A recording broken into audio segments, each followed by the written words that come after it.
આહા, ભજીયાની સુગંધ આવે છે. શું બનાવી છો મમ્મી? રીંગણની પૂરી. તું આગી જા. બટેકા રીંગણાની પૂરી. બટેકા રીંગણની પૂરી, મરચાંની પટ્ટી. ગોટા નહીં બનાવવાના? ગોટા આજે નહીં, કાલે. હજી વરસાદ આવવાનો છે, લગભગ 2-3 દિવસ તો ફાઇનલ આવવાનો. તો આપણે 2-3 દિવસ સુધી ભજીયા જ ખાવાના છે. માહોલ જ એવો છે. તો ચણા લોટનો સ્ટોક કેવડો છે તમારી પાસે?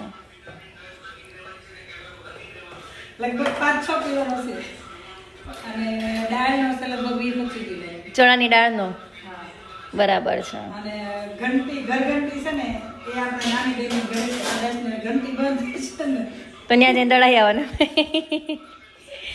બાકી ભજીયા ખાઈને રહેવાનું. પણ ખાવાનું તો ભજીયા જ છે.